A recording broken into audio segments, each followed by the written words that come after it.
Good evening. Welcome to South Asia Newsline. I am Arjun Chaudhary.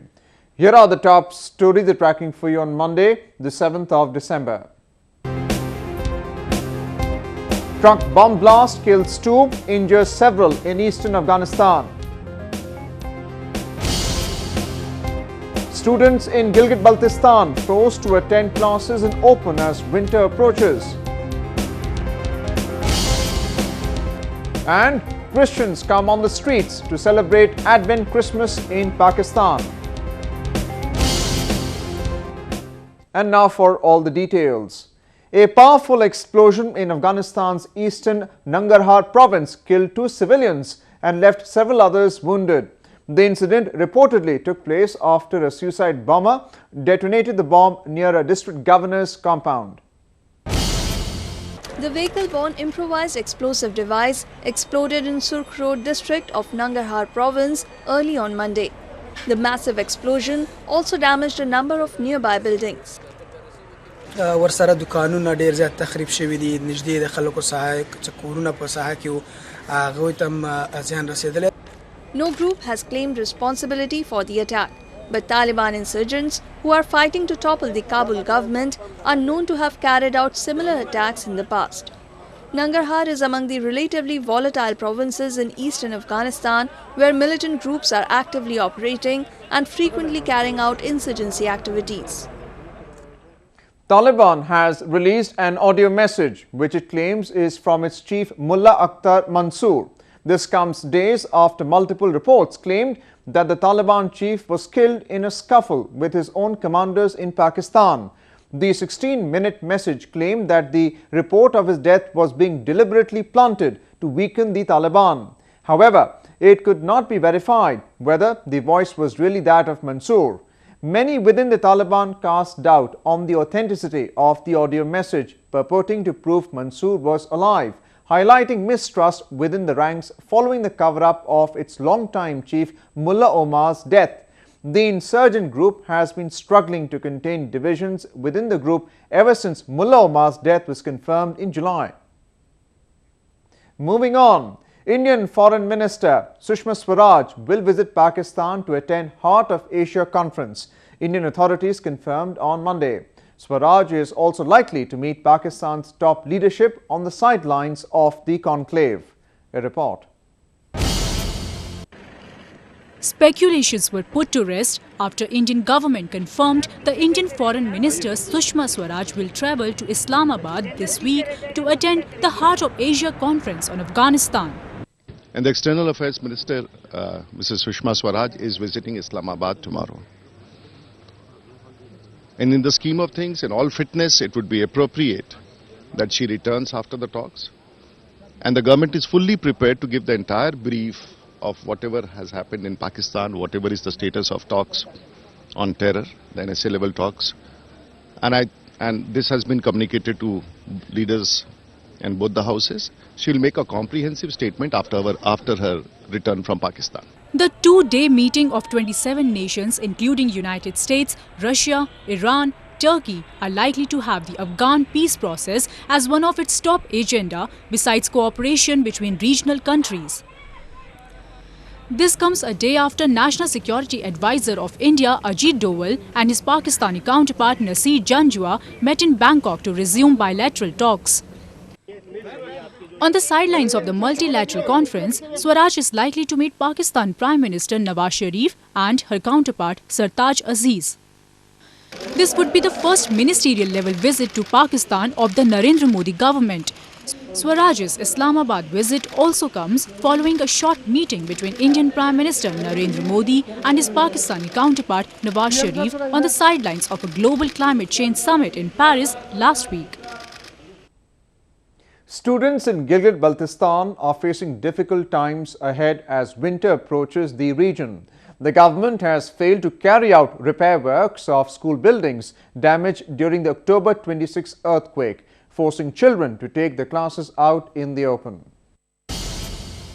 While the majestic peaks may look fascinating, these students in Gilgit Baltistan are staring at a harsh winter that is fast approaching.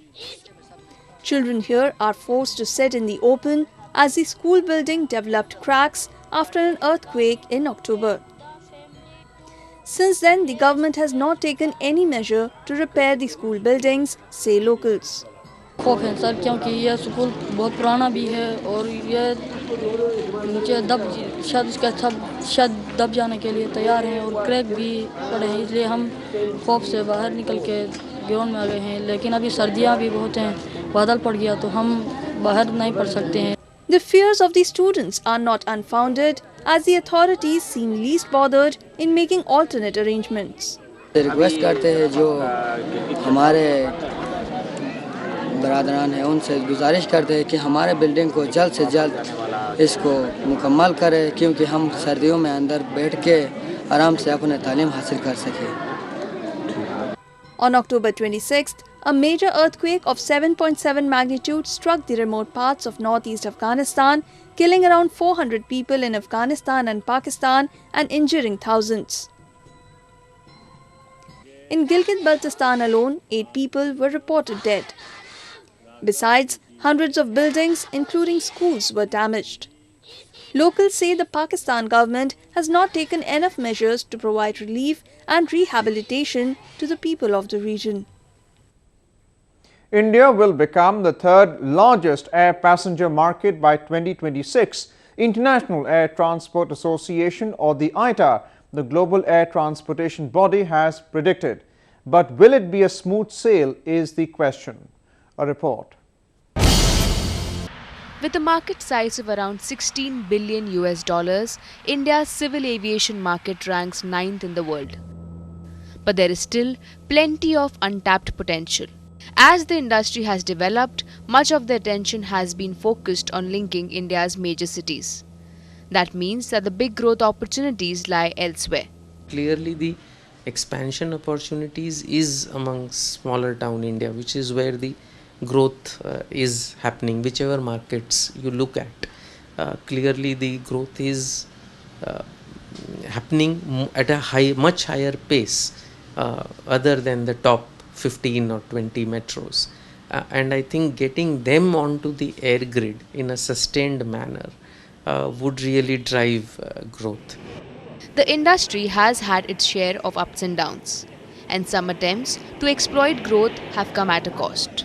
Rapid expansion has seen intense competition, putting pressure on bottom lines, with some carriers going out of business. The situation seems more stable now, and with the industry accounting for close to 0.5% of Indian gross domestic product and providing 1.7 million high productivity jobs, it's an increasingly attractive proposition for foreign investors. Indian airline, of course, I told you, will take a major boost, will take a major chunk of this development, and they will have to, get their work up to the mark. Once this thing starts coming up, naturally the foreign money will flow in, the money exchange will start coming in, more and more passengers, you would see to it that each aircraft will start earning more money. Collectively, India's airlines have struggled to make money, but that could be changing. Improved infrastructure and a more realistic market strategy could mean that the vast financial potential of the country's aviation market could start to take off. Leaders of Nepal's Madhesi community called on India's top leadership in New Delhi to discuss the ongoing political crisis in the Himalayan nation. The Madhesis have been protesting against Nepal's new constitution, which they allege marginalizes them. Top leaders of Madhesi community met Indian Foreign Minister Sushma Swaraj in New Delhi to apprise her on the ongoing political situation in Nepal. Swaraj is said to have urged the Madhesis to end the internal deadlock to bring back normalcy in the country. The agitation by the Madhesis at the Indo-Nepal border over the past 2 months has crippled the landlocked nation by cutting off basic supplies. They are against Nepal's new constitution that divides the country into 7 provinces. The Madhesis took their protest against the Nepal government to New Delhi as they demonstrated outside the Nepal embassy. पूरी सरकार, media और सब मिलके मधेसी को दमन कर रहे हैं ना। न्यूज़ स्टार्टिंग में तो 40-50 दिन ऐसे हो गए थे 30-40 दिन के कहीं न्यूज़ ही नहीं आता था। तो मधेसी ने हमने सोशल साइट और उन लोगों का थोड़ा सा बेनिफिट्स मिला, जिसके वजह से मधेसी मुद्दा को थोड़ा सा बढ़ावा मिला। Several rounds of negotiations between the government and the leaders of the protest have failed amid differences over how to change the internal boundaries of newly created federal states. वो साइन को तो आप निभाओ, वो साइन को क्यों नहीं निभा रहे? जो आज 111 दिन हम प्रोटेस्ट के वर्ल्ड का रिकॉर्ड कायम किए हैं कि प्रोटेस्ट के लिए लड़ते लड़ते हमारे 100 से ज्यादा लोग शहीद हो चुके हैं. 3 major demands of the Madhesi community include redemarcation of the boundary, inclusion of proportionate representation, and allocation of parliament seats on the basis of population. Bird enthusiasts from around the world converged at India's northern province of Uttar Pradesh to attend the International Bird Festival. Migratory birds of different species were spotted at the festival, bringing smiles on the faces of visitors.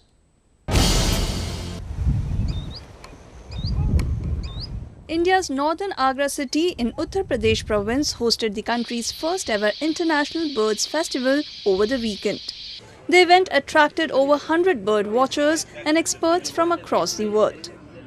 It's a great honour to be here in India, and particularly in Uttar Pradesh and Chambal, to open and to be involved in the first bird fair, a bird festival here. Luckily, I come from a country where bird watching is very popular. We have a bird festival which we began 27 years ago. So it's a great honour to see how things have grown around the world. But this is a very special event because I believe it's the first of its kind here in India on this sort of scale. Wonderfully organised. The festival was aimed at promoting bird watching in the province, apart from encouraging ecotourism and employment in rural sectors. More than 300 species were exhibited by bird enthusiasts during the festival. तो बेसिकल concept ये है कि हम ये showcase करना चाहते हैं कि यूपी में बर्ड्स, माइग्रेटरी बर्ड्स आती हैं ऑल ओवर द वर्ल्ड से, और बहुत सारी बर्ड्स ऐसी हैं जो शायद बहुत लोग सोचते हैं कहीं और नहीं है, वो यहाँ पर आती हैं, पर उसके बारे में अभी भी बहुत लोगों को मालूम नहीं है. इन इवेंट्स के माध्यम से हम बताना चाहते हैं कि हमारे यहाँ कीठम में, पटना में, कतरिया के घाट में बहुत सारी ऐसी जगह हैं जहाँ पर कि माइग्रेटरी बर्ड्स आती हैं और बहुत बड़ी संख्या में आती हैं. The province is set to hold International Bird Festival on annual basis. There is little for Christians to cheer about in Pakistan, given the fact that the community is targeted often by radical Islamists. But the small Christian community, comprising of 4% of the over 180 million citizens, observe the Advent Christmas with religious zeal.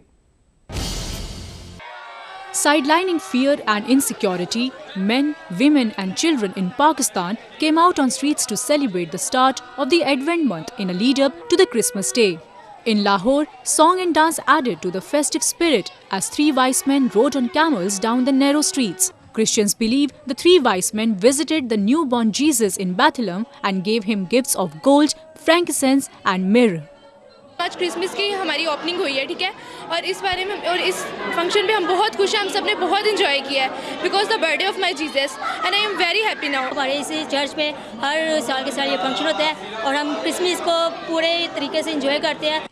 Christians make up the largest religious minority in Pakistan but are subjected to violence and suppression in the Sunni Muslim majority country.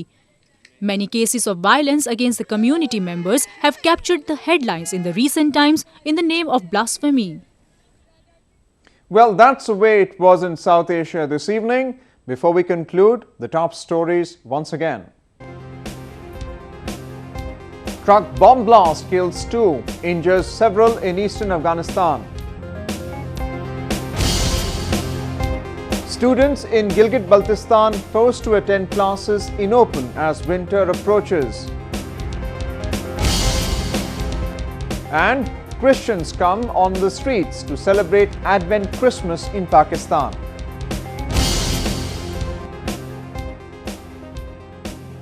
Now our viewers can watch the show on SouthAsiaNewsline.com. You can also visit us on Facebook.com/SAsiaNewsline and follow us on Twitter @SAsiaNewsline. That's all in tonight's edition. We'll see you same time tomorrow. Good night.